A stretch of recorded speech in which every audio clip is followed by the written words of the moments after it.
What would you do if you had no food, no help, and two babies crying in your arms? Would you make a choice no mother should ever have to make? Today we share a story of a young mother pushed to the edge, who gave away her twin daughters to a stranger, thinking for the better, or so she thought. 20 years later, the truth, a hidden secret, came back to her doorstep. Listen to today's narrative until the end, and please also let us know where you're listening from.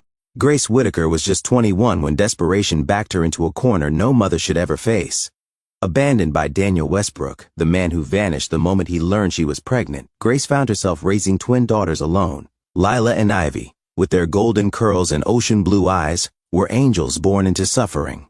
She lived in a decaying shack on the outskirts of Willow Creek, Georgia. The roof leaked, the floor was cold, and food was a luxury she couldn't afford.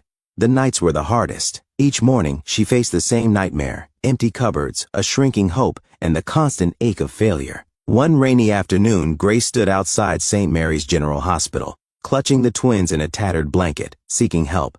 That's when Margot Lancaster appeared. Flawless, wealthy, and cold as marble. Stepping out of a sleek black SUV, she paused and gazed at the girls. "They're perfect," she whispered. Margot offered a deal: full custody in exchange for financial support and the promise of a better life for the girls. Grace recoiled at first, but Margot's calm, calculated words began to take root. That night, Grace stared at her daughters and wondered, was keeping them in poverty an act of love or cruelty? 3 days later, after countless sleepless nights and hours spent staring at her daughters as they slept, Grace made the hardest call of her life. Her hands trembled as she held the phone. Her heart pounded with guilt and fear. "I'll do it," she whispered, barely audible, her voice breaking under the weight of every sacrifice she was about to make. The Hawthorne estate was everything Willow Creek was not: grand, warm, filled with music and light. Laya and Ivy grew up in a world of silk sheets, piano recitals, and globe-spanning vacations. Their names were written in gold on birthday invitations and engraved on ballet trophies. Yet beneath the wealth, something was wrong. They couldn't explain the ache in their hearts or the sense of something missing. Questions were discouraged. When Ivy once asked where they came from, Margot snapped, "You're mine. That's all that matters." Her tone was final, like a slammed door that echoed through their lives. But children are curious, and secrets don't stay buried forever. At age 8, curiosity cracked the illusion. While playing hide-and-seek in the attic, Lila stumbled upon a dusty, forgotten box tucked behind old trunks. Inside were faded photographs, aged receipts, and a torn picture of a young woman holding 2 newborns. The back of the photo held a short, aching message: "Forgive me. I love you, Mom." Lila felt the world tilt beneath her feet. That moment, quiet and surreal, became the first crack in the facade Margot had so carefully constructed. Margot's wrath was immediate. She destroyed the box, screamed that it was a lie, and forbade the girls from ever speaking of it again. But Lila had already hidden part of the photo. Ivy cried that night, and their childhood began to change. The girls became silent observers. They noticed the inconsistencies, the evasions, the way Margot panicked when they asked about their early years. By 17, they were sure Margot was not their birth mother. They hired Aaron Chandler, a lawyer who specialized in family reunification. All they had was a name, Grace Whitaker. But it was enough. Grace now worked at Second Chances Cafe, a fitting name for a woman who'd never forgiven herself. Every April 15th, she lit 2 candles on 2 tiny cupcakes and sang to the memory of her daughters. That spring day, the bell above the cafe door rang. In walked Laya and Ivy, poised and elegant. Grace turned, dropped a mug, and froze. "Are you Grace Whitaker?" No sound escaped her lips. Tears welled. Lila produced her half of the photo. Grace reached into her apron and unfolded the other. The pieces fit, time stopped, and the mother who had wept for 20 years held her daughters again. Soon joy turned to fear. A thick envelope arrived in the mail. Inside was a lawsuit. Margot was suing them. Breach of contract, defamation, breaking confidentiality. Every word felt like a slap. Grace clutched the letter with trembling hands. The panic set in quickly. What if she lost her daughters again? What if the law sided with the woman who had everything? But Lila stood firm, her eyes steady with resolve. "She knows we found you, and she's scared." Then came unexpected help. Walter Granger, Margot's accountant, confessed he had kept records of everything: forged documents, under-the-table payments, illegal arrangements. Raymond Cole, Margot's former driver, added more to the unraveling story. He came forward hesitantly at first, burdened by years of guilt and silence. But once he began to speak, the truth spilled out like a dam breaking. He remembered the night vividly, the icy wind slicing through his coat, and the heart-wrenching image of 2 sleeping infants being carried into a mansion that felt more like a fortress. He had kept mementos and records without fully understanding why, perhaps a subconscious attempt to preserve the truth.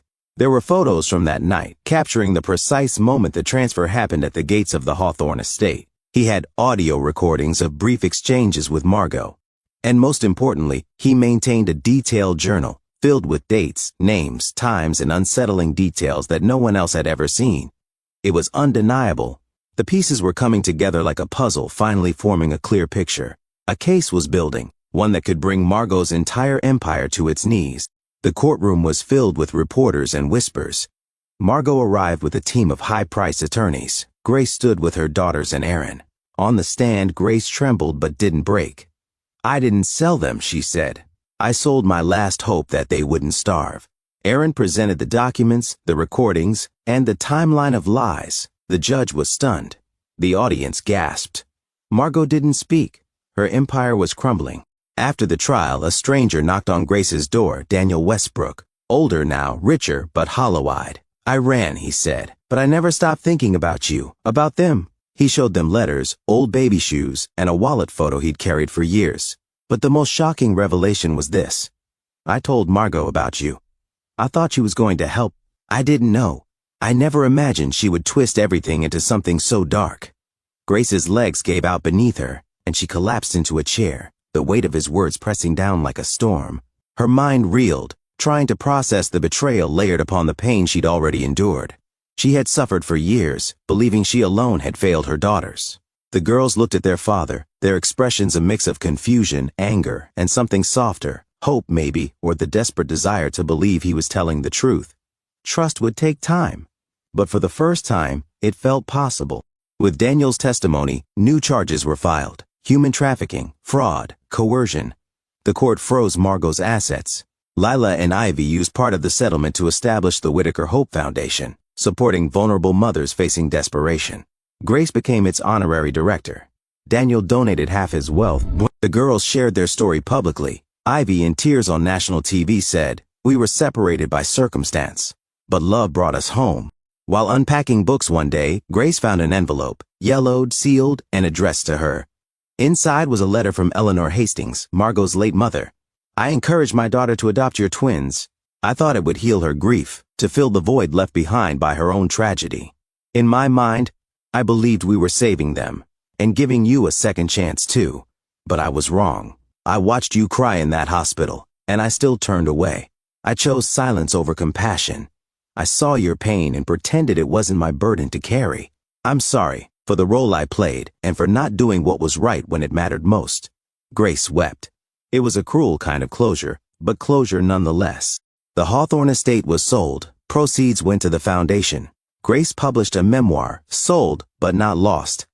It became a beacon of hope for mothers and daughters everywhere. Laya and Ivy became licensed therapists, specializing in family trauma. Grace lives with them now, surrounded by the love she thought was lost forever. Every April 15th now, they light candles together, not in sorrow, but in thanks. Before you go, what would you have done in Grace's place? Could you walk away from your children if it meant giving them a better life? Let us know your thoughts in the comments below. And if you watched until now, comment, "I believe in second chances." Please do subscribe to our channel for more such narratives, and thank you for listening to Storyline Narratives.